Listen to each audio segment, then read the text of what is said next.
যুবকেরা, হে আমার বন্ধুরা, শুনে রেখে দিন বাবা, জেনে রেখে যান হে মুসলমান, হযরতে আদম আলাইহিস সালাম 350 বছর ধরে কান্নাকাটি করার পরে জাবালে রাহমাত নামক পাহাড়ে যখন আল্লাহর দরবারে সিজদায় পড়ে কান্নাকাটি করতে করতে বলেন, মাবুদ, ও মাবুদ, আমার মনে পড়ে গেছে 350টা বছর ধরে তোমার দরবারে কাঁদলাম, এখনো পর্যন্ত তুমি আমার দোয়া কবুল করলে না।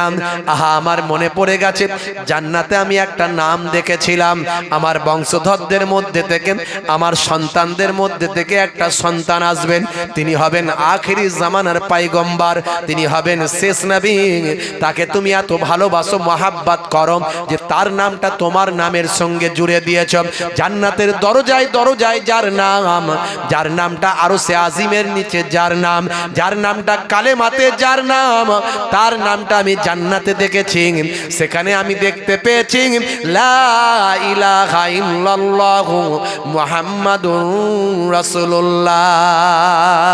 আয় আমার মাবুদ, 350 বছর কেঁদেছি, তুমি আমার দোয়া কবুল করনি, তবে আমার বিশ্বাস সেই নামের বদৌলতে তুমি নিশ্চয় আমার দোয়া কবুল করবে। এখন আমি তোমার কাছে সেই নবীর নামটা দিয়ে সুপারিশ করছেন, সেই আমাদের আখিরি জামানার পয়গম্বর মুহাম্মাদুর রাসূলুল্লাহ সাল্লাল্লাহু আলাইহি ওয়াসাল্লামের নামের ওসিলায়, সেই পয়গম্বরের ওসিলায় হে আমার প্রভু, আমি আদমের দোয়াটা কবুল করে না। জোরে হবে না? জোরে হবে না? হে তরুণ যুবকেরা, আমার আল্লাহর পক্ষ থেকে সেই সময় জানিয়ে দিবা গো, হে আদম, শুনে রেখে দাও, আমি তোমার দোয়া 350 বছর কবুল করিনি, এতদিন তোমার কোন সুপারিশ আমার কাছে কাজে লাগেনি, কিন্তু এবার তুমি এমন সুপারিশ এনেছ, হে আদম, শুনে রেখে দাও, তুমি এমন সুপারিশ এনেছ যে সুপারিশ আমি আল্লাহ ফেরাতে লজ্জাবোধ করি। হে আদম, শুনে রেখে দাও, তুমি যে নামটা নিয়ে এসেছ, যে নামের সুপারিশ চেয়েছ, তিনি হলেন নবিউল আম্বিয়া, তিনি হবেন আখিরি জামানার পয়গম্বর, আর তাকে আমি আল্লাহ বানিয়েছি ইমামুল আম্বিয়া, সমস্ত নবীদের ইমাম, সমস্ত নবীদের নেতা বানিয়েছি। এতদিন পর্যন্ত তোমার দোয়া ফিরিয়ে দিয়েছি, কিন্তু এবার আমি আর ফেরাতে পারলাম না। যাও যাও আদম, আমার সেই নবীর ওসিলায় আমি আল্লাহ তোমার দোয়াকে কবুল করে নিলাম। জোরে হবে না? আরে জোরে হবে না? মাথা তুললেন, খুশি হয়ে গেলেন। হযরতে আদম নবী খুশি হয়ে আল্লাহ দোয়া কবুল করেছে, মাথা তুললেন, চোখের পানি মুছে নিলেন, তাকিয়ে দেখলেন জেদ্দার দিক থেকে 350 বছর কান্নাকাটির পরেও যাকে আমি পাই নাই, জেদ্দার দিক থেকে দেখতে পান মা হাওয়া আলাইহিস সালাম ওই জাবালে রাহমাতের দিকে এগিয়ে আসছেন। 350 বছর পর আরাফাতের ময়দানে হযরতে বাবা আদম, মা হাওয়া একত্রিত তারা হয়েছিলেন। এই জন্য আরাফাত, আরাফা, আররাফা ইউআররিফু তারিফান, আররাফা ইউআররিফু তারিফান।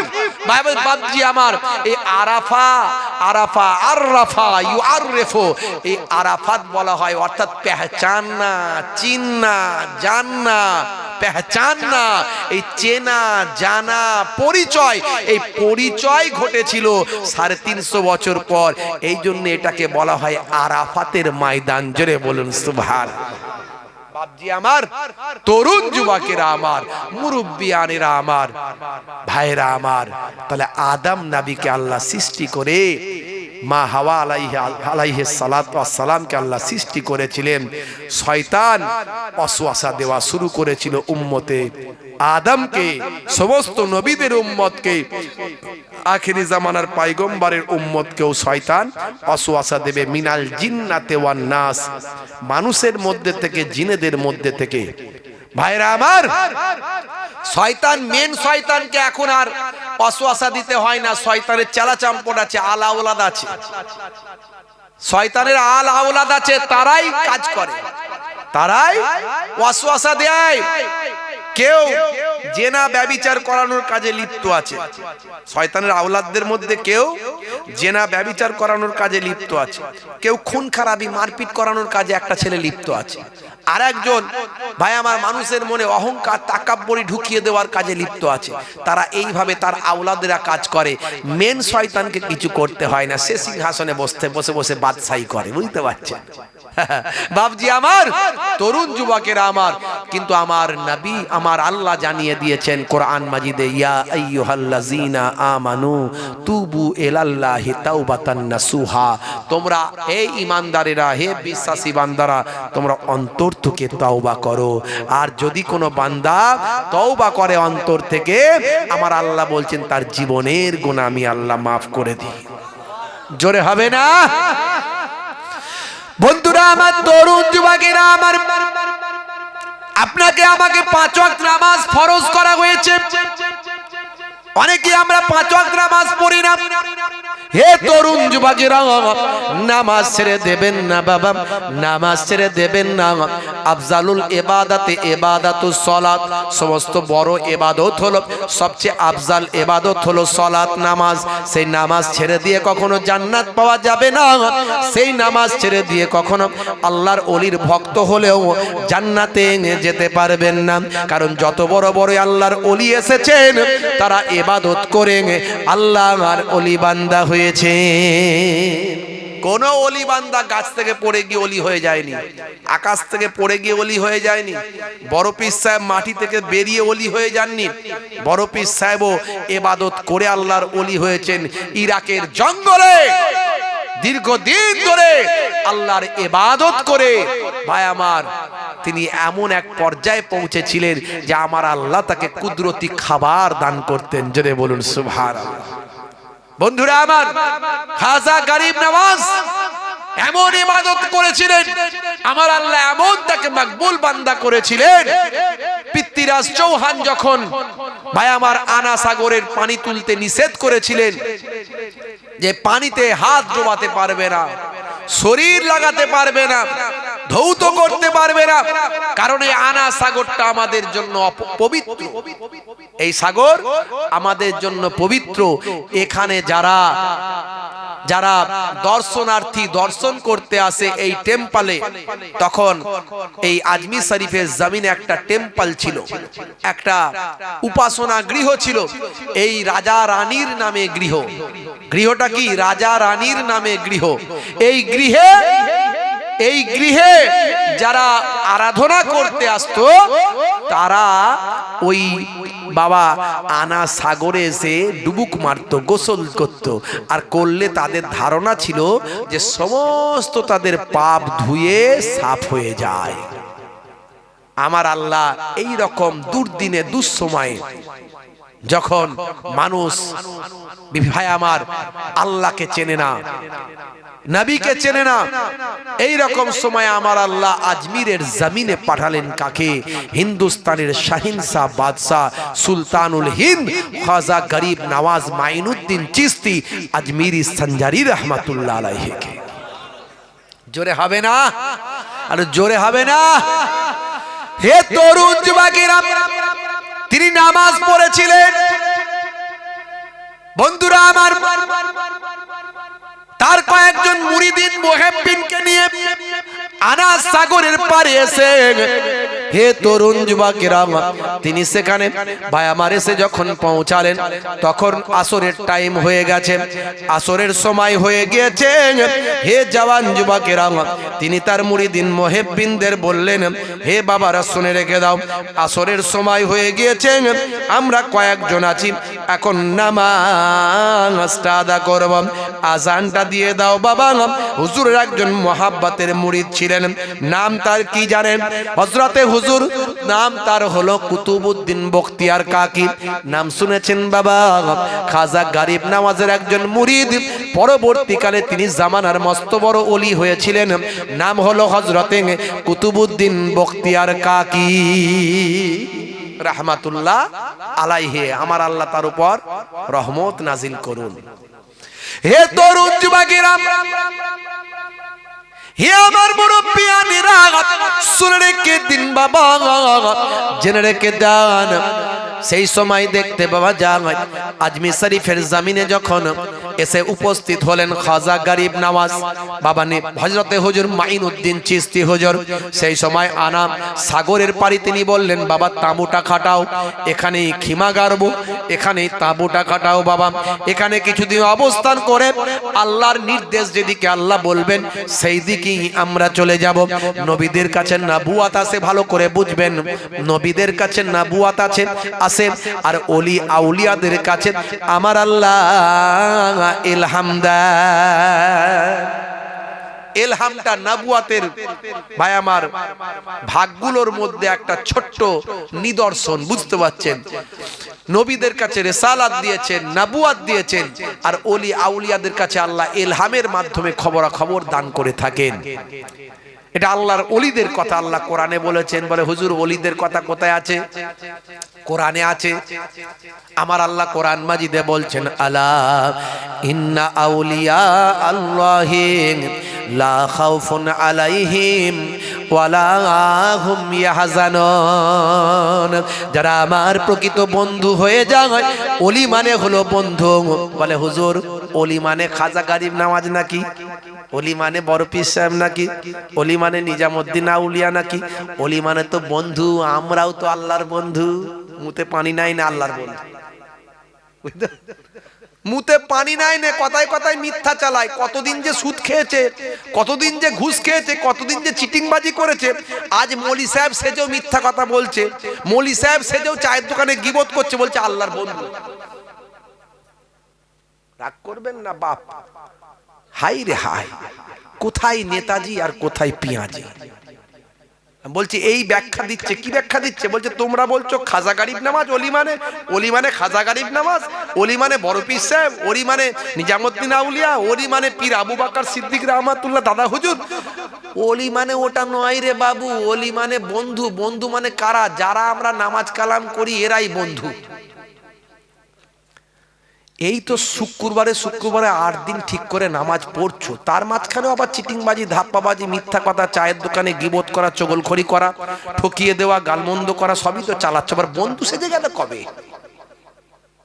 হাই রে হাই, আল্লাহর বন্ধু হওয়া অত সহজ নয়। এটা তুমি ওই 220 লাইন পেয়ে যাওনি যে হুক মারবে। মুসা কালিমুল্লাহ আল্লাহর সঙ্গে মোলাকাত করতে চেয়েছিল। আল্লাহ গো তোমার সঙ্গে কথা হয়, দেখতে চাই। আল্লাহ বলে দেখতে পাবে না, লান তারানি। বলে আল্লাহ দেখবো। আল্লাহ বলে লান তারানি, দেখতে পাবে না। বলে দেখবো আল্লাহ। তো জেদ যখন এত করছো, তুর পাহাড়ে উঠে যাও। যাও তুর পাহাড়ে উঠে গেল। আমার আল্লাহর 70,000 নূরের তাজাল্লি যখন ফেললেন, নূরের পর্দা যখন ভাই আমার সামনে এসে উপস্থিত হলো, সেই পর্দার এত তেজ, এত লাইট, তুর পাহাড় জ্বলে গেল। আল্লাহর সঙ্গে দেখা হলো না মুসা কালিমুল্লাহ। আর এরা বলছে আল্লাহর বন্ধু আমরা। কোথায় কি লাগাতে হয়, কোন ব্যাখ্যা কোন দিকে টানতে হয়? এখন দেখবেন অনেকে বাংলা পড়ে পড়ে সব বক্তব্য দেয়, ওরা মাদ্রাসায় যায় না। এই মুর্শিদাবাদের দিকে 2-1টা বক্তা আছে দেখবেন, আগে মোবাইল রিপেয়ারিং এর কাজ করতে, এখন শায়েখ হয়ে গেছে। আগে কে হচ্ছে রাজমিস্ত্রির কাজ করতো, এখন শায়েখ হয়ে গেছে। হয়ে গিয়ে ফুরফুরা শরীফের বিরুদ্ধে বলছে ভণ্ড। ওই সর্বনাশ, কত বড় বুকের পাটা! হ্যাঁ, পীর আবু বকর সিদ্দিক রহমাতুল্লাহ আলাইহি শুধু তাবিজ লেখা একজন পীর সাহেব ছিলেন না, একজন ইবাদতকারী শুধু নামাজি পীর ছিলেন না, যুগের সংস্কারক। লক্ষ লক্ষ মাদ্রাসা, মসজিদ, মক্তব যিনি কায়েম করেছিলেন বাংলা, আসাম উপমহাদেশের ভিতরে। বাংলা, ত্রিপুরা, আসাম, বাংলাদেশের ভিতরে লক্ষ লক্ষ যিনি জালসা জুলুসের কায়েম করে মানুষকে দ্বীনের দাওয়াত দিয়েছিলেন, শিরক মুক্ত সমাজ তৈরি করেছিলেন, বেদাত মুক্ত সমাজ তৈরি করেছিলেন, তাকে বলছে ভণ্ড। হাই রে হাই, বুকের পাটা দেখেছেন? তা আবু জাহিলের বড় ভাই।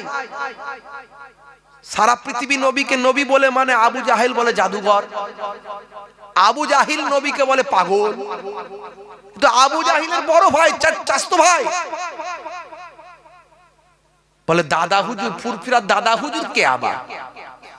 পীর আবু বকর সিদ্দিক রাহমাতুল্লাহ আলাইহিকে লোকে দাদা হুজুর বলে ভালোবেসে, দাদু বলে, দাদু মানে আত্মীয়তার সম্পর্ক তৈরি করে, তাই তো নাকি? হ্যাঁ, ওরা বলে দাদা হুজুর, বলে দাদা হুজুর কে? সাধারণ পীর সাহেব ছিলেন না, মদিনা শরীফ থেকে 40টা হাদিসের সানাদ নিয়ে ফিরেছিলেন। 40টা হাদিসের জ্ঞান, হাদিসের কিতাব আমরা সিয়াসিত্তা মানে 6টা কিতাব জানি, এরকম 6টা কিতাবের বাদ দিয়েও আরো অসংখ্য হাদিসের কিতাব আছে। এরকম 40টা হাদিসের কিতাবের সানাদ নিয়ে এই বাংলার জমিনে ফিরেছিলেন। এত বড় আলেম ছিলেন, জোরে বলুন সুবহানাল্লাহ। তৎকালীন যুগে বসিরাটের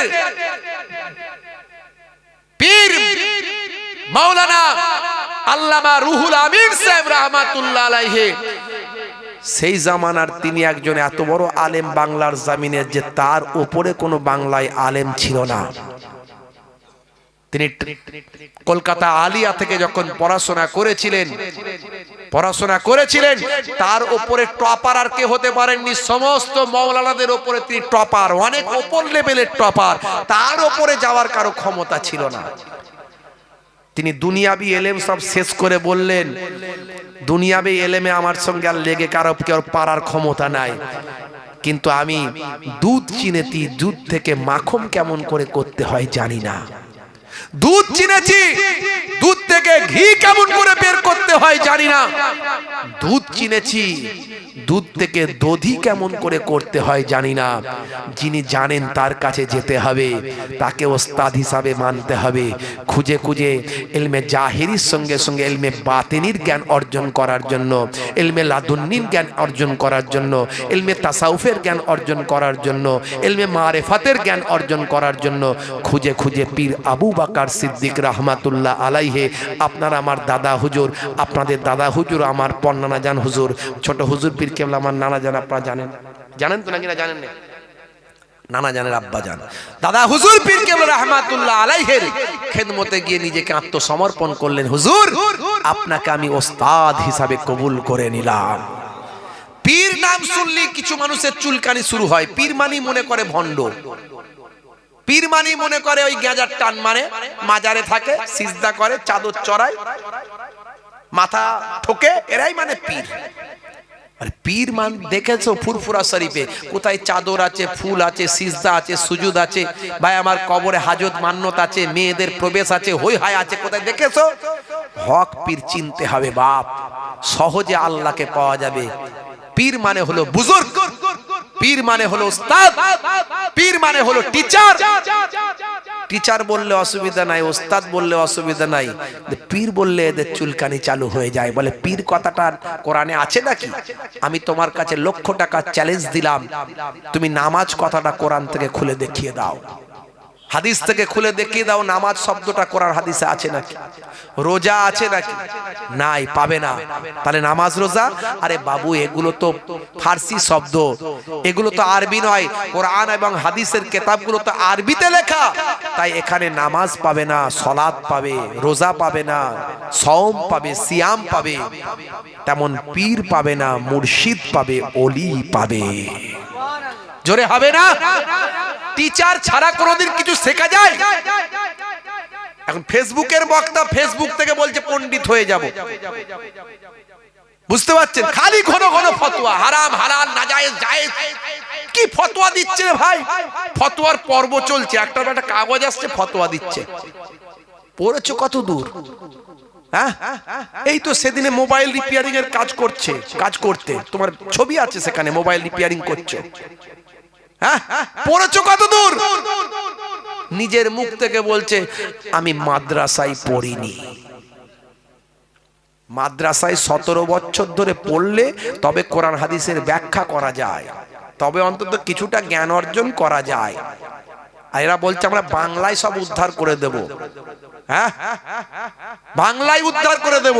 তো এক কাজ করবে, বাংলা পড়ে এমবিবিএস ডাক্তার হয়ে যাও, হয়ে অপারেশন করো। বাংলায় সব তো ভাই আমার ডাক্তারি বইগুলো, মেডিকেলের টার্মগুলো সব ইংরেজিতে। কেউ যদি মনে করে আমি বাংলায় সব পড়ে নেব, নিয়ে আমি এমবিবিএস ডিগ্রি হয়ে গেল, আমি অপারেশন করব। আচ্ছা, বাংলায় পড়ে ডাক্তারি করে অপারেশন করলে রোগী বাঁচবে? যেভাবে বাঁচবে। আপনি আপনার ঘরের মেয়েটা যখন প্রেগনেন্ট হবে তখন তার কাছে অপারেশন করতে নিয়ে যাবেন তো? তার বেলায় বলতেন না নিয়ে যাবো নি। তাহলে এই যে বাবু বলছে যে আমি মাদ্রাসায় পড়িনি, আমি ইতিহাস নিয়ে পড়েছি, তা আবার ইসলামিক ইতিহাস নয়, নিজের মুখে স্বীকার করছে, ইন্টারনেটে আছে দেখবেন। তো তাহলে তার কাছে ফতোয়াটা কেমন করে নাও? বাংলা পড়া একটা ডাক্তার যে এমবিবিএস করেনি বা যে হয়েছে কোনো রকমে হয়েছে ডাক্তার, সে অপারেশন করতে পারে না, তার কাছে তুমি যখন অপারেশন করতে নিয়ে যাবে না, বাংলা পড়া ডাক্তারের কাছে অপারেশন করতে যাবে না, তাহলে তুমি বাংলা পড়া একজন সাধারণ ইতিহাসের লোকের কাছে ফতোয়াটা কেমন করে নিচ্ছ? ফতোয়া কি অত সহজ নাকি? 16-17 বছর ধরে মাদ্রাসায় পড়ার পরেও আবার 2 বছরে স্পেশাল মুফতি পড়তে হয়, ইফতা পড়তে হয়, ফতোয়ার কিতাব পড়তে হয়, ফিকহ পড়তে হয়, কুদুরি পড়তে হয়, হেদায়া পড়তে হয়, আরো বড় বড় কিতাব পড়তে হয়, তবে ফতোয়াতে নলেজ আসে। তারপরে ফতোয়া দিতে গেলে বুক কাঁপে মুফতিদের। অনেক সময় বোর্ড তৈরি করে 10টা মুফতি মিলে ফতোয়া দেয়, কারণ আল্লাহর দরবার তাদের গ্রেফতার হতে হবে। দুনিয়ায় লোক বুঝতে পারবে না, কিন্তু আল্লাহ ছাড়বে না। তো কি করে তুই ফতোয়া দাও? এদের আবার কিছু ভক্ত হয়েছে, বুঝতে পারছেন? আখেরি জামানা, এরা আবার ওলিয়া উলিয়া বাইজিদ বোস্তামি রাহমাতুল্লাহ আলাইহিকে বলছে বেদাতি। বাইজিদ বোস্তামি রাহমাতুল্লাহ আলাইহি এত বড় ওলি, তাকে বলছে বেদাতি। খাজা গরিব নওয়াজের বিরুদ্ধে এরা কটূক্তি করে। এদের মুখের তেজ এতটা বেড়েছে, বাংলাদেশেও কতগুলো ওদের দলের লোক আছে, তারা এদের এত বেদাতি করতে করতে এত মুখের তেজ বেড়েছে যে সাহাবায়ে কেরামদের বিরুদ্ধেও এরা বলে বেদাতি। বলুন না নাউজুবিল্লাহ। আবু বকর ওমর ফারুক রাদিয়াল্লাহু তাআলা আনহুকে বলছে বেদাতি। কারণ কি না, এরা হচ্ছে 20 রাকাত তারাবি পড়ে না, তো ওমর ফারুক রাদিয়াল্লাহু তাআলা আনহু রাষ্ট্রীয়ভাবে 20 রাকাত তারাবির নামাজ প্রতিষ্ঠা করেছিলেন। তাই ওমর ফারুককে এরা সহ্য করতে পারে না, বলে ওমর ফারুক বেদাতি। যে ওমর ফারুক সম্পর্কে আল্লাহর নবী বলছেন লাউ কানা বাদি নবিয়ুন লাকানা আমর, আমার পরে আল্লাহ যদি কাউকে নবী বানাতেন তো ওমরকে আল্লাহ নবী করে দিতেন। এরা ওসমান জিন্নুরাইনকে এরা বলে বেদাতি। কেন না, ওসমান জিন্নুরাইন ভাই আমার জুম্মার দিনে সানি আজান প্রতিষ্ঠা করেছিলেন। সানি আজান, দ্বিতীয় আজান দেওয়ার প্রয়োজনীয়তা অনুভব করে দ্বিতীয় আজান প্রতিষ্ঠা করেছিলেন। এরা ওসমান জিন্নুরাইনকে বলে বেদাতি। যে সাহাবায়ে কেরামদের আমার নবী দুনিয়াতে জান্নাতের সার্টিফিকেট দিয়েছেন 10 জনকে, তার মধ্যে 4 খলিফা, আল্লাহর নবী যাদের জান্নাতের সার্টিফিকেট দিয়েছে, এদের মুখের এত তেজ সেই সাহাবাদের পর্যন্ত বলে বেদাতি। ঈমান থাকবে? নবী বলছেন আসহাবিকান নাজুম, আমার সাহাবারা হলো আকাশের নক্ষত্রের ন্যায়। বেআইহিম ইক্তাদাইতুম ইহতাদাইতুম, যদি তোমাদের মধ্যে কেউ তাদের ইক্তেদা করে মানে অনুসরণ করে, আমি রাসূল বলছি ইহতাদাইতুম, তোমরা হেদায়েত প্রাপ্ত হয়ে যাবে। এদের এত ফতোয়ার তেজ, এদের কয়েকটা ফতোয়া আমরা মাঝে মাঝে জন্য নিয়ে ঘুরি, কারণ আমাদের ছেলেগুলোকে তো আমরা সেইভাবে তৈরি করতে পারিনি।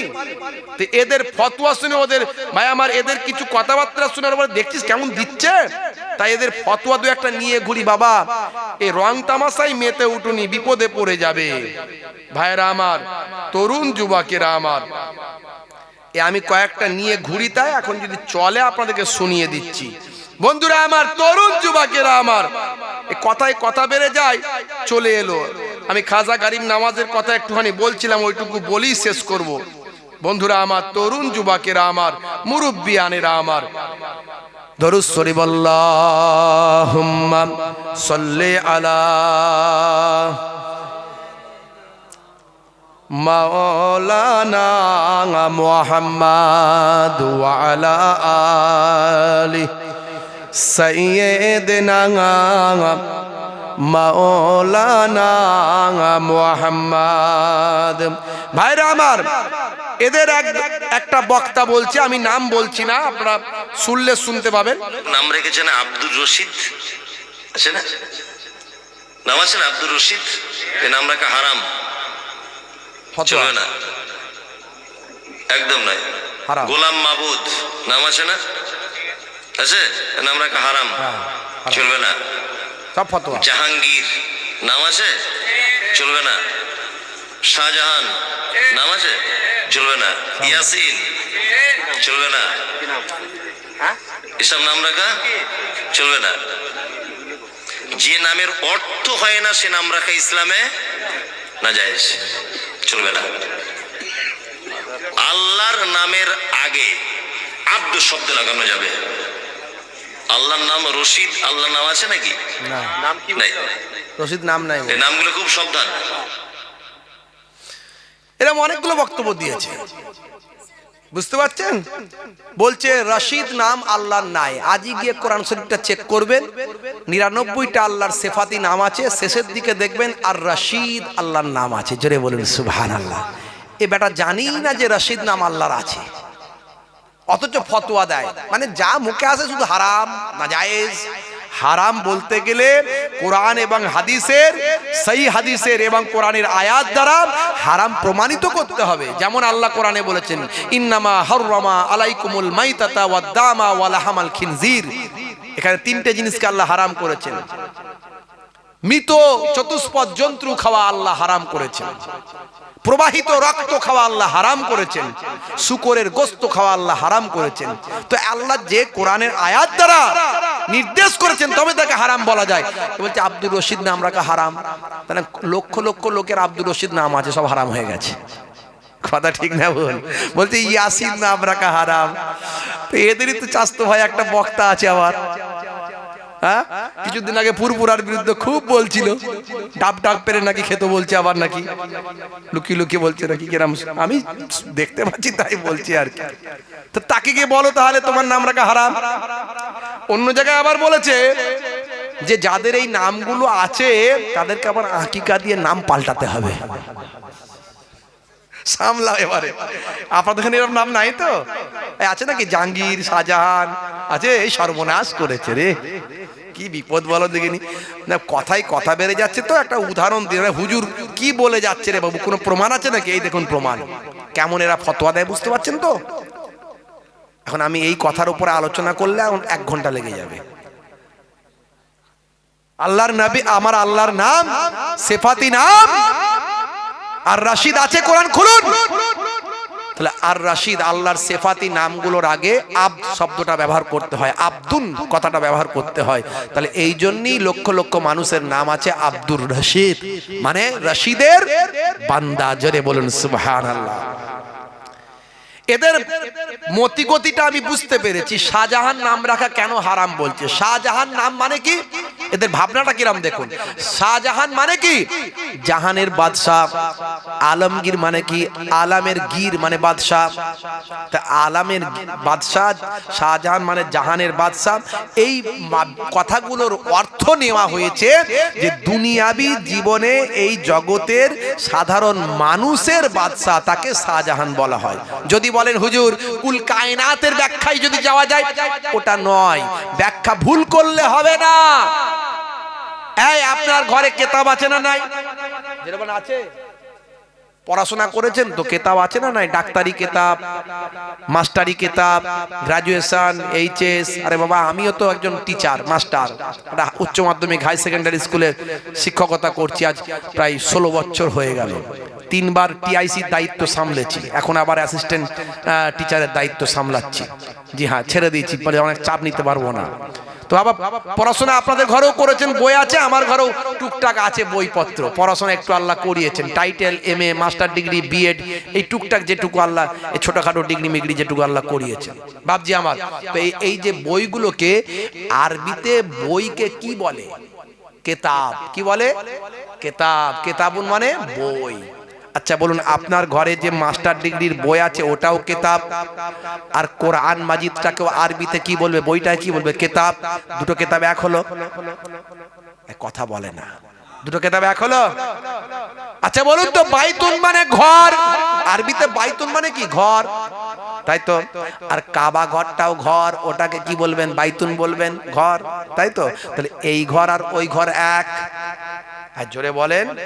আচ্ছা বলুন, মা উন মানে পানি, পানি, পানি আমরা বাংলায় বলি পানি, এটা পানিটা যদিও বাংলা ভাষা নয়, তো যাই হোক আমরা পানি শব্দটা ইসলামিক ভাষায় ব্যবহার করি, পানি।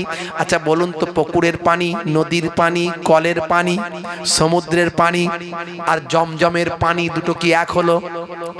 এক হলো? জমজমের পানি, তারপরে আপনার কি বলে, আপনার ওই হাউজে কাউসারের পানি এক হলো? জান্নাতের হাউজে কাউসার, জান্নাতে জান্নাতীরা পান করবে হাউজে কাউসার, এই কাউসারের পানি এক হলো? হ্যাঁ, আমার আল্লাহ কোরআন মাজিদে বলেছেন, ইন্না আতাইনাকাল কাউসার, আমি আল্লাহ নিশ্চয় তোমাকে কাউসার দান করেছি। কাকে বলছেন? আমার নবীকে। তো সেই হাউজে কাউসারের পানি এক নয়, তাহলে এই পানি আর সেই পানি এক নয়, এই ঘর আর ওই ঘর এক নয়, এই কিতাব আর ওই কিতাব এক নয়, এই শাহজাহান জাহানের বাদশা আর আমার আল্লাহ কুল কায়নাতের বাদশা, দুই বাদশা এক নয়। জোরে হবে না? যা বলে এরা বসে না, এরা বসলে এমন যোগ্য যোগ্য আলেমরা রেডি হয়ে আছে, বুঝতে পারছেন? কিন্তু কি হবে, ভাইয়ে ভাইয়ে অশান্তি, ছি ছি ছি। দেখা গেল ভাই আমার, দোস্ত আমার, এদের পেছনে আমেরিকা, ব্রিটেন, ইহুদি, নাসারারা টাকা খরচা করছে, যাতে করে শত শত বছর ধরে মুসলমানদের মাঝখানে যে নিয়ম কানুন চলে এসেছে, সেই নিয়ম কানুনের মধ্যে এমন এমন হারাম হারাম করবে, করে সব বিভাজন তৈরি করে দাও, ফাটল তৈরি করো, ঝগড়া তৈরি করো, তাহলে ইসলামের গ্রোথ কমে যাবে। আজকে Cassius Clay, Tyson, Hanuman, Gary Miller, ইলিমা, Jennifer, Gold, David, mister Brain, পৃথিবী বিখ্যাত বিখ্যাত ব্যক্তিগুলো আজকে তারা ইসলামের সুশীতল ছায়ায় আসছে, কোরআন পড়ে তারা অবাক হচ্ছে, নবীর আদর্শ পড়ে তারা অবাক হচ্ছে। তাহলে এই যে মানুষের মধ্যে ইসলাম সম্পর্কে একটা সুন্দর ভাবনা চিন্তা তৈরি হচ্ছে, এটা যাতে না হয়, এদের কাজ হলো শুধু মুসলমানদের ভিতরে এই রকম ডিবেট তৈরি করো, ঝামেলা তৈরি করো, বিভাজন তৈরি করো, ফিতনা তৈরি করো, তার বিনিময়ে এদের অ্যাকাউন্টে টাকা ঢোকে। ভালো করে খবর নেবেন, এটা আমরা অনেক আগে থেকে বলে এসেছি, আর প্রমাণটা হয়ে গেছে কদিন আগে। এই কদিন আগে প্রমাণ হয়েছে যে ফিলিস্তিন ইসরায়েল লড়াই হচ্ছে, এই লড়াইয়ে নিরীহ নিরস্ত্র ফিলিস্তিনিদের শহীদ করছে কারা? বোমা ফেলে ফেলে নিরীহ মানুষদের শহীদ করছে ইহুদিরা, ইসরায়েলিরা, নেতাইয়াহুর দলেরা। বুঝতে পারছেন? 21,000-এরও বেশি নিরীহ নিরস্ত্র ফিলিস্তিনিরা শহীদ হয়েছে। আজকে ফিলিস্তিন ইসরায়েল যে লড়াই চলছে, এর ইতিহাস আমি 1000 বছরের ইতিহাস বলেছি, ইন্টারনেট সার্চ করবেন পেয়ে যাবেন। ইন্টারনেটে আমার 20-25 হাজার বক্তব্য আছে, বিভিন্ন পার্ট পার্ট বিভিন্ন বিষয় নিয়ে আলোচনা করেছি। বন্ধুরা আমার, এই ফিলিস্তিন ইসরায়েলের যে লড়াই, এই লড়াই আজকের নয়, 75 বছরের লড়াই। ইসরায়েল নামক কোন দেশ ইতিহাসের পাতায় নাই, ইন্টারন্যাশনাল মানচিত্রে নাই। 1948 সালের আগে পৃথিবীর মানচিত্রে ইসরায়েল নামে কোনো দেশ দেখতে পাবেন না। অথচ তারা প্রথম, ভাই আমার, মার খেয়ে তারা এসেছিল। প্রথম কিছু মানুষ এসেছিল পোল্যান্ড থেকে 1919 খ্রিস্টাব্দে। তারপরে দ্বিতীয় বিশ্বযুদ্ধের সময় নাৎসি বাহিনীর কাছে মার খেয়েছিল, হিটলারের কাছে মার খেয়েছিল, 60 লক্ষ ইহুদি মারা গিয়েছিল। যা ছিল এদিক ওদিক ছড়িয়ে ছিটিয়ে সব এই বাইতুল মুকাদ্দাস জেরুজালেমের কাছে ফিলিস্তিন এসে হাজির হলো।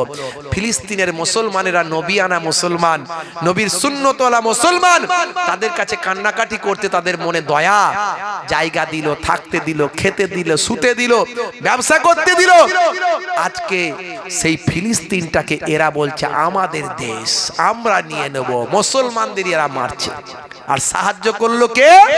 এদের ফুফুতো ভাই, চাচতো ভাই, একদিকে ব্রিটেন, একদিকে আমেরিকা। আর মুসলমানরা আমরা সারা জীবন ওই শুধু বেদাত হারাম, একে অপরের পাশে কেউ দাঁড়ায় না। এক ভাই খেতে পায় না, দুঃখে কাঁদছে, আমার পয়সা আছে গাড়ি চালিয়ে চলে গেলাম, তার দিকে তাকালাম না। এই তো আমরা সারা জীবন করেছি। এই আরব বিশ্বের দেশগুলো ফিলিস্তিনের পাশে দাঁড়ায়নি, পাশে মিশর সারা জীবন ফিলিস্তিনের বিরোধিতা করেছে, বড় লোকদের দালালি করেছে, আমেরিকা ব্রিটেনের দালালি করেছে। তাদের কাছ থেকে কিছু ভাই আমার ওই জুতোর তলার ধুলো পাবে, কিছু তোলা পাবে, এই জন্য তার নিজের ভাইকে ভুলে গেছে। আজকে দেখেন না আমার ভাই ঘরে ভাই যুদ্ধ আছে না নাই? ছি ছি ছি, ইসলাম যা শিখিয়েছে তার বিরুদ্ধে। আর এটাই তারা চায় যে ইসলাম সম্পর্কে খারাপ মেসেজ মানুষের কাছে যাক। বন্ধুরা আমার, আজকে ফিলিস্তিনের ডেভেলপমেন্টের পাশে কেউ দাঁড়ায়নি, অথচ ইসরায়েলের ডেভেলপমেন্টের পাশে দাঁড়িয়ে তাকে এস্টাবলিশ করে আজকে পৃথিবীর একটা শক্তিশালী পাওয়ারফুল দেশে পরিণত করেছে। এতদিন ধরে তারা মার খেয়েছে ফিলিস্তিনিরা, আজকে তারা মার খেতে খেতে দেওয়ালে যখন পিঠ থেকে গেছে, তারা বলছে ডু অ্যান্ড ডাই, হয় মরবো না হলে মারবো।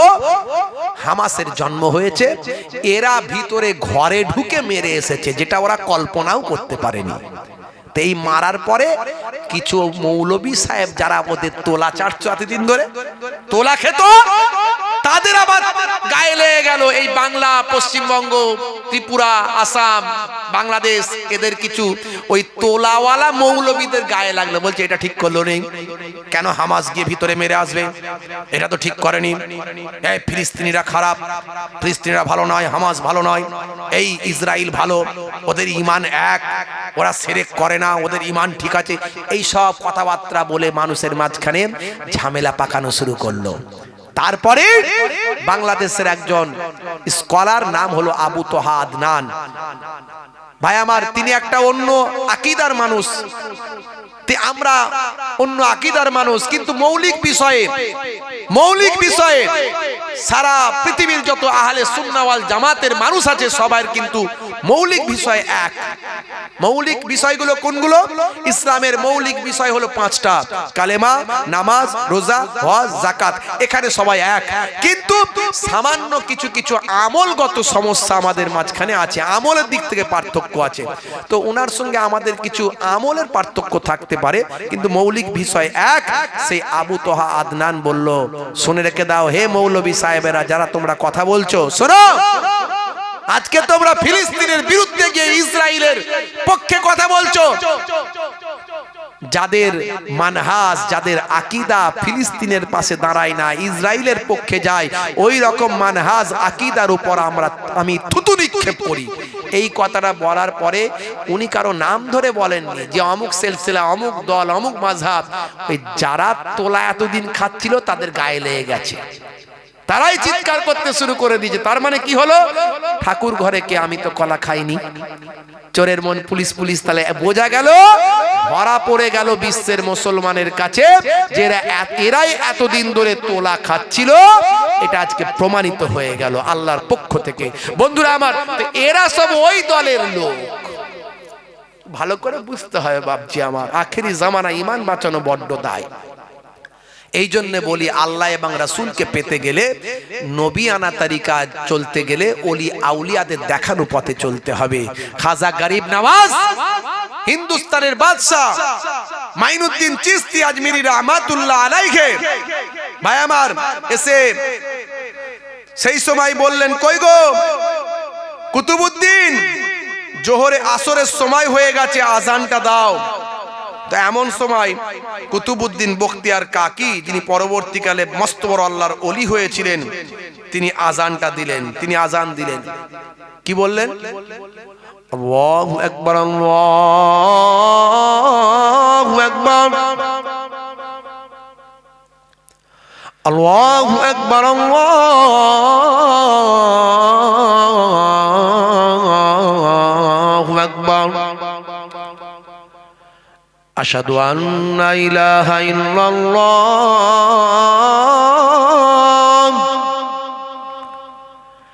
আশহাদু আন্না ইলাহা ইল্লাল্লাহ,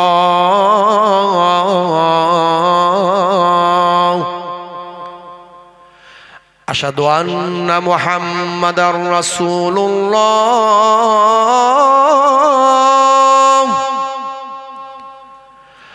আশহাদু আন্না মুহাম্মাদার রাসূলুল্লাহ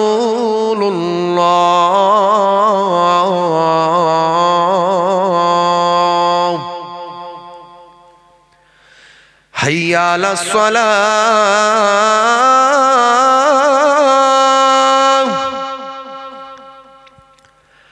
হাইয়া আলাস সালাহ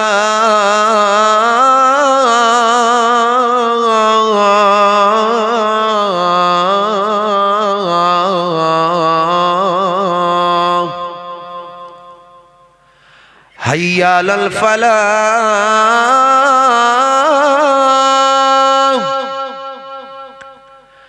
হাইয়া আলাল ফালাহ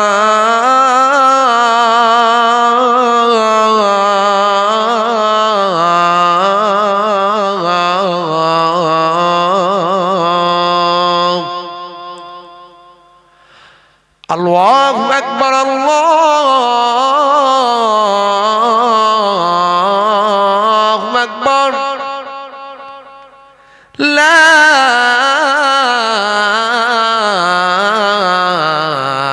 ইলাহা ইল্লাল্লাহ।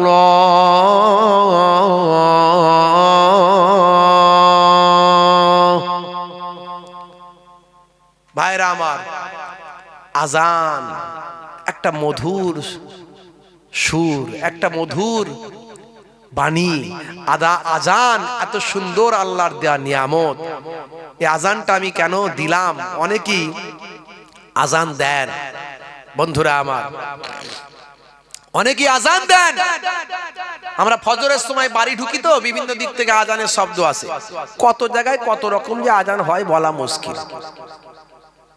হাইয়া আলা সালেম, কি রে ভাই, হাইয়া আলা সালেম কি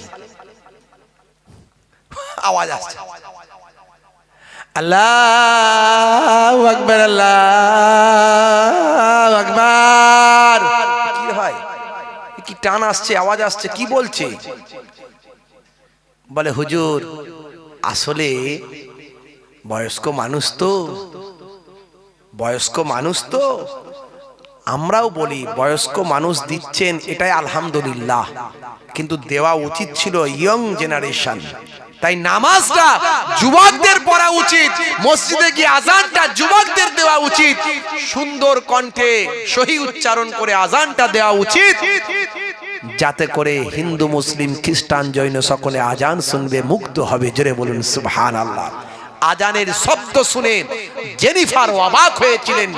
ব্রিটেনের বিখ্যাত লেডি সিঙ্গার মরক্কোর জমিনে যখন গিয়েছিলেন ম্যাডাম জেনিফার, তিনি আজান শুনে মুগ্ধ হয়েছিলেন।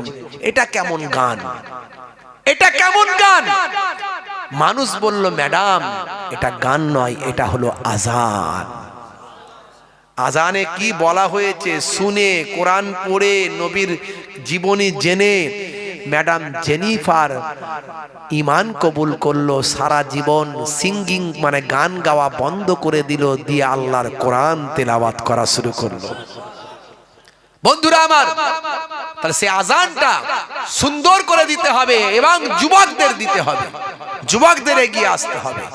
তো কুতুবউদ্দিন বখতিয়ার কাকি যখন বলছেন হাইয়া আলাস সালাম, মানে কি এসো নামাজের দিকে এসো। হাইয়া আলাল ফালাম, কারণ আমরা লাভ ছাড়া কিছু বুঝি না, আল্লাহ সেটা জানেন। বান্দা যদি নামাজে আসো, আমি আল্লাহ তোমাকে কামিয়াবি দান করে দেব। আমার নানা জান ছোট হুজুর কেবলা দীর্ঘদিন ধরে ওয়াজ করতেন আর বলতেন, বাবা কি দিয়ে তোমাদের বোঝাবো, ঝোড়া আর কোদাল দিয়ে বোঝাবো, ঝোড়া আর কোদাল দিয়ে বোঝাবো। আমার নানা জান ছোট হুজুর কেবলা বলতেন মাঝে মাঝে। আমার দাদা জান পীরনগর মায়াপুর পীরনগর হুজুর পীর কেবলা রহমাতুল্লাহ বলতেন, বাবা দিন রাতে 24 ঘন্টায় 23 ঘন্টা বিভিন্ন কাজ করো, 1 ঘন্টা নামাজে দাও। 5-12 12 মিনিট করে সময় দিলে 1 ঘন্টা, 1 ঘন্টা নামাজে দাও। এই 1 ঘন্টার বাদাউলাতে আমার আল্লাহ তোমার 23 ঘন্টা কামিয়াবি দান করে দেবেন। তাই আজানে বলছেন, আল্লাহ বলছেন মুয়াজ্জিন বলে দাও হাইয়া আলাল ফালাহ, হাইয়া আলাল ফালাহ। এসো নামাজের দিকে, এসো কল্যাণের দিকে এসো। নামাজের দিকে তুমি এলে আমি আল্লাহ কল্যাণ তোমাকে দেব, কামিয়াবি দান করে দেব।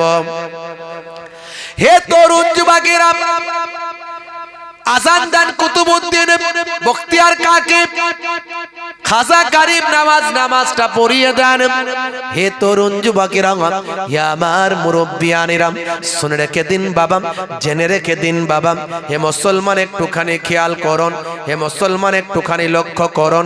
সেই সময় দেখতে পাওয়া যায় মানুষগুলো চিন্তা করলো, ভাই আমার এই আজমির শরীফের টেম্পলের সামনে, উপাসনা গৃহের সামনে অনেকগুলো তারা খোদা বানিয়ে রেখেছিল, যেমন কাবা ঘরের সামনে খোদা অনেক বানানো ছিল। হে তরুণ যুবকেরা, হে আমার মুরব্বিয়ানেরা, তারা চিন্তা করলো সাধারণ মানুষ, হাই রে হাই, এটা আবার কিসের আওয়াজ আসছে? আবার কি কোনো খোদা বানানো হচ্ছে বাবা? বন্ধুরা আমার, তরুণ যুবকেরা আমার, সেই সময় দেখতে পাওয়া যায় মানুষগুলো ছুটে ছুটে এসে দেখে আনা সাগরের পারে কিছু ফকি মানুষ, কিছু বাবা ভায়া মাঙা দাড়িওয়ালা, টুপিওয়ালা, পাগড়িওয়ালা, জুব্বাওয়ালা মানুষ আজান দিচ্ছে, তারা নামাজ পড়ছে। তারা নামাজ পড়ছে। সংক্ষেপে বলি, রাত অনেক হয়ে যাচ্ছে, এখনই শেষ করব, আপনাদের কষ্ট হচ্ছে। কি কথা ঠিক না ভুল? না বলছে, তারপর বলবে হুজুর তাড়াতাড়ি বাড়ি যায়, বিরিয়ানি ঠান্ডা হচ্ছে তাই। বুঝতে পারছি বাপজি আমার। হে তরুণ যুবকেরা, হে আমার বন্ধুরা, শুনে রেখে দিন বাবা, জেনে রেখে দেন। হে মুসলমান, এমন সময় দেখতে পাওয়া যায় আল্লাহর মাহবুব বান্দা আসরের আজান দিলেন, নামাজ পড়লেন। মাগরিবের সময় যখন হয়ে গেল, মাগরিবের আজানটা আবার কুতুবউদ্দিন বখতিয়ার কাকি বকে বললেন আজানটা দাও। হুজুর আজান দিয়ে দিলেন, আবার জামাতে নামাজ পড়লেন। নামাজ পড়ে হুজুরের পেছনে বললেন বাবা ও আমার মুরিদানেরা, পেছনে বসে যাও, আল্লাহ আর জিকিরে থাকব। এ তরুণ যুবকের একটু রাত হলো, সন্ধ্যা হয়ে গেল, কিছু রাখাল এলো উটের পাল নিয়ে। তারা এসে বললো বাবা তোমরা কারা? বলে আমরা হলাম মুসাফির, আমি মঈনুদ্দিন, এগুলো আমার শিষ্য ভক্ত, আমরা দূর থেকে এসেছি, কয়েকদিন এখানে থাকবো। বলে এখান থেকে তোমাদের উঠতে হবে। তার কারণ হলো এই যে উটগুলো দেখছো, এগুলো হলো বাদশা রাজার উট। রাজার উট এখানে বাঁধার জায়গা, রাখার জায়গা। উট বাঁধার এটা আস্তাবল, এখানে উট বাঁধা হয়। এখান থেকে ফাঁকা জায়গা, এই ফাঁকা জায়গা সুন্দর পরিষ্কার পরিচ্ছন্ন জায়গা থেকে উঠে অন্য দিকে চলে যাও। তারা বলল বাবা অনেক তো ফাঁকা জায়গা আছে, সেদিকে যাও না, আমরা বুড়ো মানুষ, এখানে তাঁবু খাটিয়েছি, কয়েকটা দিন থাকবো, আমরা চলে গেলে আবার এখানে এসব। বলে না না, হবে না, এসব কথা বলবে না, এটা রাজার উট। যদি এখানে অসুবিধা কিছু করো, যদি তোমরা উটের বিরুদ্ধে কথা বলো, বেয়াদবি করো, রাজামশাই তোমাদের শাস্তি দেবেন। তোমরা কি শাস্তি পেতে চাও নাকি উঠে যাবে বলে দাও। হে তরুণ যুবকেরা, হে আমার বন্ধুরা, আল্লাহর মাহবুব বান্দা হযরতে খাজা বাকি খাজা মুঈনুদ্দিন চিশতি আজমিরি সঞ্জারি রাহমাতুল্লাহ আলাইহি কুতুবউদ্দিনকে বললেন বাবা কুতুবউদ্দিন, সকলকে নিয়ে উঠে পড়ো বাবা। দেখছো না তারা বলছে যদি এখান থেকে না উঠি তাহলে রাজা মশাই শাস্তি দেবেন। ও বাবা শুনে রেখে দাও কুতুবউদ্দিন, চলো চলো তাঁবু খোলো, খিমা খুলে অন্য জায়গায় খিমা গাড়ো। তবে মনে রাখবে বাবা কুতুবউদ্দিন, উট এখানে বসবে, উট আর উঠবে না। উট বসবে বটে, উঠবে না। বন্ধুরা আমার, তরুণ যুবকেরা আমার, মুরব্বিয়ানেরা আমার, সংক্ষেপে বলি, অনেক বড় ঘটনা তো অনেক সময় লেগে যাবে, এমনি রাত হয়ে গেছে, ছোট করে বলে দিই, শুধু একদম সাবস্ট্যান্ড সার সংক্ষেপটা ছোট্ট করে বলে দিই। বন্ধুরা আমার, এমন সময় দেখতে পাওয়া যায় তারা উঠে চলে গেলেন, হুজুর উঠে চলে গেলেন, সঙ্গীরা উঠে চলে গেলেন, উটকে বেঁধে টেঁধে দিয়ে রাখালের পাল চলে গেল। সকালবেলা আবার এসে রাখালেরা উটকে তুলে নিয়ে রাজার উটগুলোকে চড়াতে যাবে, সত্যি দেখছে উট আর উঠছে না। তাদের মধ্যে থেকে একজন বললে শুনেছিলাম রে, ফকির সাহেব বলেছিল যে উট বসবে আর উঠবে না, তাই তো হচ্ছে। আরে ও তো তাহলে সাধারণ ফকির নয়, বিরাট বড় জাদুকর রে। কেউ বলে বাবা, কেউ বলে জাদুকর, কেউ বলে অমুক, কেউ বলে তমুক। বলে ওই জাদুকর যদি ঠিক না করে তাহলে উঠবে না। চলো চলো রাজার কাছে খবরটা দিয়ে দিন। রাজা মশাইয়ের কাছে খবর দেয়া হলো। রাজা পৃথ্বীরাজ চৌহান খাজা গরিব নওয়াজকে ডাক দিলেন, যাও যাও ফকির সাহেবকে আমার কাছে ডেকে দাও। হে তরুণ যুবকেরা, হে আমার বন্ধুরা, শুনে রেখে দিন বাবা, জেনে রেখে দেন হে মুসলমান। আমার সময় খাজা গরিব নওয়াজ কয়েকদিন মুরিদিন মুহিব্বিনদের নিয়ে রাজ দরবারে গেলেন। যাওয়ার পর রাজা মশাই বললেন, ও বাবা ফাকির সাহেব, কোথা থেকে এসেছেন বাবা? কতদিন থাকবেন বাবা? কতদিন এখানে থাকবেন? কি কাজ করেন? এই সব কিছু তথ্য নেওয়ার পরে, সব কিছু জানার পরে রাজা মশাইকে হুজুর বললেন, রাজা মশাই, আমরা হলাম আল্লাহর দাস, আমরা হলাম আল্লাহর গোলাম, আল্লাহর ইবাদত করি। আপনারা যে সমস্ত এই সমস্ত নিজেরা তৈরি করে তার ইবাদত করেন, আমরা পৃথিবীর সব কিছুর স্রষ্টা, সব কিছুর খালেক যিনি, সে আল্লাহর ইবাদত করি। রাজা মশাই বললেন, বাবা যা করেন করেন, আপনারা হলেন বিধর্মী মানুষ, আমি আপনাদের সঙ্গে কোনো অশান্তিতে যেতে চাই না। আপনারা আমার উটগুলোকে বসিয়ে দিয়েছেন। আপনি একজন বড় মাপের একজন সাধক হতে পারেন, বা একজন জাদুকর হতে পারেন, কিছু একটা হতে পারেন। এখন আমাদের উটগুলোকে তুলে দেন, এটা হলো এক নাম্বার। আর যে কদিন থাকবেন শান্তির সঙ্গে থাকুন, কোন রকম অন্য কিছু করতে যাবেন না।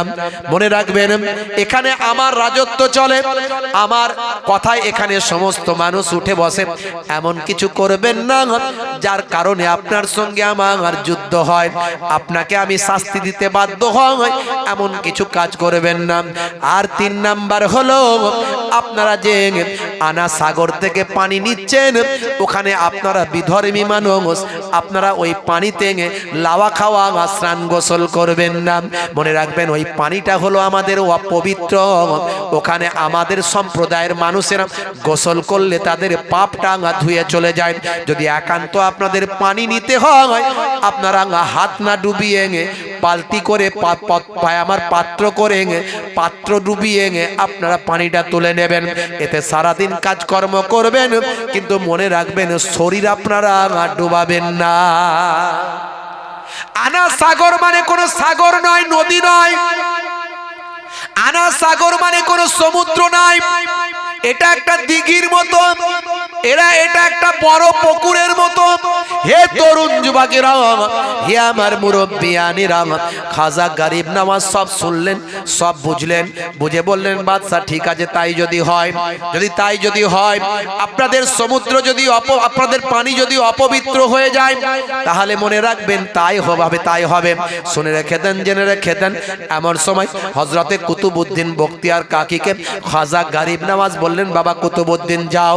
বাদশা কি বললে শুনেছো তো বাবা, যাও যাও উটগুলোকে তুলে দাও, গিয়ে বলবে এই উট উঠে পড়ো, এ কথা তুমি বলে দাও। এটা হলো 1 নাম্বার। আর 2 নাম্বার হলো, দেখেছো তো বাদশা বলেছে পানি যেন অপবিত্র না হয়। আমরা নাকি পানিতে নামলে পানি অপবিত্র হবে, আমরা নাকি ওযু করলে ওযু পানিটাও অপবিত্র হয়ে যাবে। যাও যাও, তাহলে পানি তো আমাদের প্রয়োজন, যে কদিন থাকবো পানি লাগবে। তাহলে মনে রাখবে, আমাদের বড় পাত্রটা যেটা আছে সেটা ডুবিয়ে তুমি পানিটা তুলে নাও। যাও যাও, গিয়ে বলবে মঈনুদ্দিন পানি তোলার জন্য পাঠিয়েছে, হে পানি পাত্রের মধ্যে চলে আসো। হে তরুণ যুবকেরা, হে আমার বন্ধুরা, শুনে রেখে দিন বাবা, খাজা গরিব নওয়াজ মঈনুদ্দিন চিশতি আজমিরি সঞ্জারি রাহমাতুল্লাহ আলাইহির নির্দেশ পাওয়ার পর, হে তরুণ যুবকেরা, ভাই আমার কুতুবউদ্দিন বখতিয়ার কাকী উটের কাছে গিয়ে বললেন, হে উট, আল্লাহর হুকুমে উঠে পড়। বলার সঙ্গে সঙ্গে উটেরা সবাই তাড়াতাড়ি দাঁড়িয়ে যায়। জোরে হবে না? আরো জোরে হবে না? আল্লাহ তোমার কাছে ডাকি বারে বার, আল্লাহ তোমার কাছে ডাকি বারে বার, করুণা আমার উপর করো গো আবার। আল্লাহ তোমার কাছে ডাকি বারে বার, করুণা আমার উপর করো গো আবার।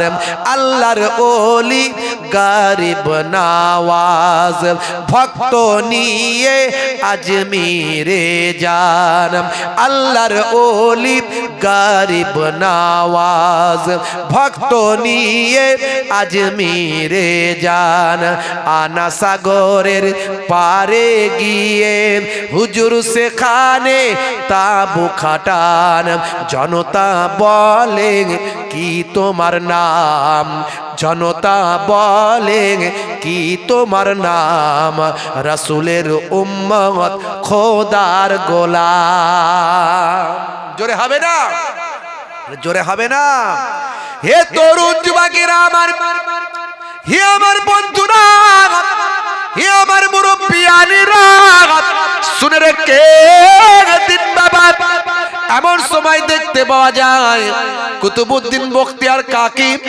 একটা পাত্র নিয়ে গিয়ে যখন আনা সাগরের সামনে গিয়ে যখন পানিটা যখন তুলছেন হে খাজা গরিব নওয়াজ পাঠিয়েছেন হে পানি আমার পাত্রে উঠে আসো পানিটা যখন ডুবিয়েছেন ডুবিয়ে তোলার সঙ্গে সঙ্গে একটা ঘূর্ণিঝড়ের মতো পানির উপর হলো সমস্ত টোটাল পানিটা ওই পাত্রের মধ্যে এলো ভাই আমার ওই পুকুরটা হ্রদটা দিঘিটা সে সময় শুকিয়ে যায় জোরে হবে না জোরে হবে না এই ঘটনা দেখার সঙ্গে সঙ্গে ৩২,০০০ মানুষ ঈমান কবুল করেছিল ৩২,০০০ মানুষ ঈমান কবুল করেছিল হে তরুণ যুবকেরা হে আমার বন্ধুরা ওই টেম্পলের ওই বাবা উপাসনা গৃহের যারা পণ্ডিত ছিল যারা খাদেম ছিল তারা রাজা মশাইয়ের কাছে গিয়ে বলল রাজা মশাই এ তো সর্বনাশ হয়ে যাচ্ছে ওই যে ফাকির সাহেব এসেছে পীর সাহেব ওই যে বাবা এসেছে জানি না কি জাদুঘর নাকি যা করছে তাতে মানুষ পাগল হয়ে যাচ্ছে হাজার হাজার মানুষ তার কাছে গিয়ে তার শিষ্য ভক্ত হয়ে যাচ্ছে তাড়াতাড়ি ব্যবস্থা করুন না হলে আপনাকে মানার মতো এই আজমিরের জমিনে আর কোন মানুষ থাকবে না হে তরুণ যুবকেরা হে আমার বন্ধুরা শুনে রেখে দিন বাবা জেনে রেখে দেন হে মুসলমান এমন সময় দেখতে পাওয়া যায় রাজা মশাই শুনে অবাক হয়ে গেলেন বলেন একদিন উট বসিয়ে দেয় উট আর ওঠে না একদিন পানি তুলে নেয় পানি সব শুকিয়ে যায় যাও যাও তার সঙ্গে ঝগড়া করো না অশান্তি করলে পারবে না এত বড় একজন সাধক এত বড় একজন জাদুকর তার সঙ্গে লড়াইটা অন্যভাবে করতে হবে তার সঙ্গে লড়াই অস্ত্র দিয়ে করলে আমরা জয়লাভ হব না যাও যাও তাকে হাতে পায়ে ধরে হলো আমার দরবারে এনে হাজির করে দাও হে তরুণ যুবকেরা আমি আমার ছোট্ট কবিতায় ঘটনাটাকে তুলে ধরার চেষ্টা করেছি ভাঙাচোরা কবি মাঝে মাঝে একটু কলম চালায় সময় পেলে বুঝতে পারছেন এমনি তো ব্যস্ত মানুষ দিনে চাকরিজীবী লোক রাতে জলসা জলসা করলে লোক শুনলে দেখুন না 2 ঘন্টার জায়গায় 2.5 ঘন্টা পার হয়ে যাচ্ছে হবে না কিনা শেষ করে দেবো কারা কারা চান না হাত তুলে দেখান তো দেখি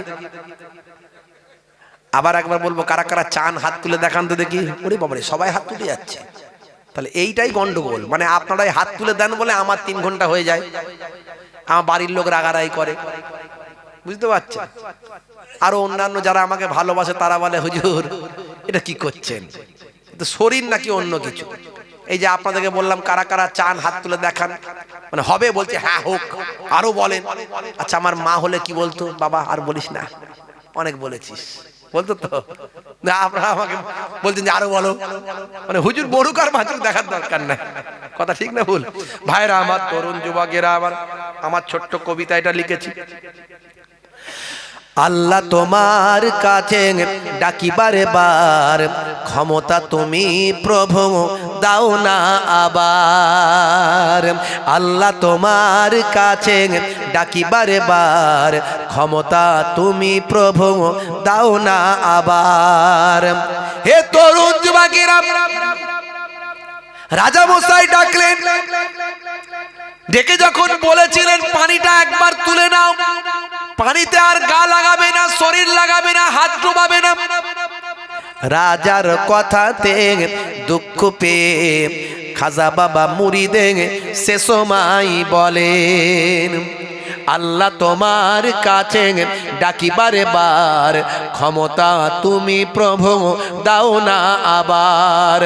রাজার কথাতে দুঃখ পেলেন খাজা বাবা মুরিদে বলেন, রাজার কথাতে দুঃখ পেলেন খাজা বাবা মুরিদে বলেন, যাও বাবা কুতুব দরিয়ার ধারে, এক লোটা পানি আনো গো তুলে। যাও বাবা কুতুব দরিয়ার ধারে, এক লোটা পানি আনো গো তুলে। এক লোটা পানিতে দরিয়াটা, এক লোটা পানিতে দরিয়াটা শুকিয়ে হলো পুরো ফাঁকা। জোরে হবে না, জোরে হবে না। হে তরুণ যুবকেরা, হে আমার বন্ধুরা, শুনে রেখে দিন বাবা, জেনে রেখে যান। আবার রাজামশাই ডাক দিলেন। এবার রাজামশাইয়ের সুর নরম হয়ে গিয়েছেন।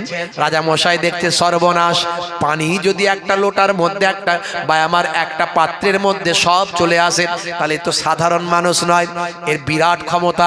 হে তরুণ যুবকেরা, রাজ দরবারে সম্মান করে বলা হলো, বাবা পীর সাহেব, বাবা বাবা গুরুদেব, বাবা পীর সাহেব, বাবা আপনি যেই হন না কেন, এত বড় সর্বনাশ আমাদের করবেন না।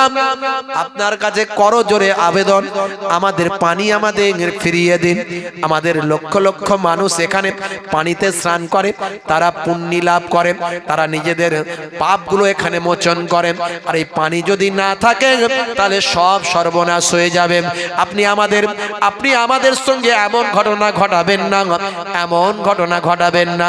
হে তরুণ যুবকেরা, হে আমার মুরব্বিয়ানেরা, রাজার আকুতি মিনতিতে হযরতে খাজা গরিব নওয়াজ তিনি সম্মান প্রদর্শনের জন্য রাজার অসম্মান হবে না, না, এটা আমার ইসলাম বলে না। হে তরুণ যুবকেরা, রাজার সম্মান ঠিক রাখার জন্য কুতুবউদ্দিন বখতিয়ার কাকীকে নির্দেশ দিলেন, যাও বাবা কুতুব, যে পানিটা তুলেছিলেন সেই পানিটা আবার নিয়ে গিয়ে আনা সাগরে গিয়ে ঢেলে দাও। এ তরুণ যুবকেরা, হযরতে কুতুবউদ্দিন বখতিয়ার কাকী রাহমাতুল্লাহ আলাইহি পানিটা নিয়ে গিয়ে আবার আনা সাগরে যখন ঢেলে দিলেন, ঢালার সঙ্গে সঙ্গে আল্লাহর কুদরতি ক্ষমতা আবার আনা সাগরটা পানিতে পরিপূর্ণ হয়ে যায়। হে মুসলমান, হে তরুণ যুবকেরা, হযরতে খাজা গরিব নওয়াজ সেখানে থাকতে লাগলেন। প্রতিদিন হাজার হাজার মানুষ হুজুরের হাতে হাত দিয়ে কালেমা পড়ে হুজুরের শিষ্য হয়ে যায়। এ খবর নিয়ে চিন্তিত হয়ে পড়লেন রাজামশাই। তাই ঠিক করলেন, এই ব্যক্তির সঙ্গে লড়াই করে যুদ্ধ করে পারবো না। এই ব্যক্তি যে লেভেলের মানুষ, সেই লেভেলের লোক আমার প্রয়োজন। এই ব্যক্তির সঙ্গে লড়াই করতে গেলে বিখ্যাত জাদুকর দরকার। এই জামানার সবচেয়ে বড় জাদুকর রামপালকে আমার কাছে হাজির করে দাও। বিখ্যাত জাদুকর এসে হাজির হলো। রাজামশাই তাকে বুঝিয়ে সব বললেন। বলেন, ঠিক আছে রাজামশাই, চিন্তা করবেন না, আমি এক্ষুনি সাইজ করে দিচ্ছি। হে তরুণ যুবকেরা, জাদুকর তার সঙ্গী সাথী জাদুকরদের নিয়ে চলে গেলেন হুজুরের তাঁবুর কাছে, আনা সাগরের পারে যেখানে খিমা গেড়েছিলেন, তাঁবু গেড়েছিলেন। সেখানে গিয়ে বাইরে থেকে আওয়াজ দিলেন, কে আছো বাবা? কত বড় জাদুকর, আমি এই জামানার, এই এলাকার, এই জামানার সবচেয়ে বড় জাদুকর। এসো দেখি তোমার জাদুর কত ক্ষমতা, আমার সঙ্গে মোকাবেলা করো। এমন সময়, সেই সময় আওয়াজ দিয়ে বাইরে থেকে বলা হলো, জাদুকর বাইরে থেকে বলে দিল, কে তুমি? কে তুমি? এত বড় বড় ক্ষমতা দেখাও, বাইরে থেকে বেরিয়ে আসো, বাইরে বেরিয়ে আসো, তোমার সঙ্গে আমার মোকাবেলা হবে। বাইরে যখন বেরোতে লাগলেন, তাঁবু থেকে যখন বাইরে বেরোচ্ছেন, খাজা গরিব নওয়াজ মাইনুদ্দিন চিশতি আজমিরি সঞ্জারি রাহমাতুল্লাহ আলাইহি সেই সময় বলেছিলেন, হে জাদুকর শুনে রেখে দাও, আমি কে, আমার পরিচয় চেয়েছো? আমি হলাম আল্লাহর বান্দা আর আখিরি জামানার পয়গম্বরের একজন উম্মত। হে তরুণ যুবকেরা, এই কথা শুনে জাদুকরের হৃদয় কম্পন শুরু হয়ে গেল। খাজা গরিব নওয়াজ যখন বাইরে বের হয়ে এলেন, হুজুরের নুরানি চেহারা, বেলায়েতি চেহারা, হুজুরের ইবাদত করা চেহারা, বেলায়েতি চেহারা খানা দেখে জাদুঘর ভয় পেয়ে গেল। ভাই আমার, হুজুরের পাগড়ি, টুপি, জুব্বা, দাড়ি, পিরহান, হাতে তসবিহ, লাঠি, আসাব, হে তরুণ যুবকেরা, হুজুরের পোশাক আশাক, চেহারা খানা দেখে জাদুঘর বুঝে গেল এই মানুষের সঙ্গে লড়াই করার আমার ক্ষমতা নাই। আমার বিদ্যা হলো জাদু বিদ্যা, আর এই মানুষটার বিদ্যা হলো আল্লাহর দেওয়া বিদ্যা। মহান স্রষ্টার বিদ্যা যার কাছে আছে, মহান স্রষ্টার এলেম যার কাছে আছে, তার সঙ্গে লাগা মানে বোকামি হবে, আমি শেষ হয়ে যাব। সেই সময় জাদুঘর জ্ঞানী মানুষ ছিলেন, বলতে শুরু করলেন, বাবা বুঝেছি বুঝেছি, আপনার সঙ্গে লাগার আমার ক্ষমতা নাই, আপনি স্রষ্টার জ্ঞানে আপনি পণ্ডিত হয়েছেন, আপনাকে দেখে আমি বুঝতে পেরেছি আপনার কাছে আমি পরাস্ত হয়ে যাব, তাই আপনার ক্ষমতার কাছে নত স্বীকার করে আপনার কাছে আমি আপনার শিষ্যত্ব গ্রহণ করতে চাই। জোরে হবে না? জোরে হবে না? রাজা মশাই যাকে পাঠালো সেই গিয়ে খাজা গরিব নওয়াজের শিষ্য হয়ে গেল। এই খবর যখন চারিদিকে ছড়িয়ে গেল, অল্প কিছু দিনের মধ্যে সবাই বুঝে গেল আর আমাদের কোনো ক্ষমতা কাজ করবে না। হে তরুণ যুবকেরা, কিছু দিনের মধ্যে দেখতে পাওয়া যায়, ভাই আমার, দেখতে দেখতে সারা ভারতবর্ষের জমিনে কিছু দিনের মধ্যে 90 লাখ মানুষ খাজা গরিব নওয়াজের হাতে হাত দিয়ে তার শিষ্যত্ব গ্রহণ করেছিল। জোরে হবে না? জোরে হবে না? বান্দা আল্লাহর হয়ে যাও, আল্লাহ তোমার হয়ে যাবে। এই জন্য সবচেয়ে আগে আমাদের দরকার নামাজ। নামাজ ছেড়ে দিয়ে কখনো আল্লাহওয়ালা হওয়া যায় না। আজ থেকে প্রতিজ্ঞা করুন নামাজ পড়বেন, আজ থেকে প্রতিজ্ঞা করুন রাসূলের সুন্নত রাখবেন। আমি অনেক সুন্নতের কথা এর আগে বলেছি। ডান দিকে কাত হয়ে ঘুমানো সুন্নত, বসে পানি পান করা সুন্নত, চেটে বুঝে খাওয়া সুন্নত, পরিমিত খাবার খাওয়া সুন্নত, খাওয়ার আগে পেটটাকে 3টে ভাগে ভাগ করে খাওয়া সুন্নত। মাঝে মাঝে ভাই আমার, দোস্ত আমার, তরুণ যুবকেরা আমার, মুরব্বিয়ানেরা আমার, খাওয়া দাওয়ার আগে পরে একটু লবণ মুখে দেওয়া সুন্নত, খাওয়া দাওয়ার পরে একটু মিষ্টি খাওয়া, এটা নবী পছন্দ করতেন, এটা ভালো।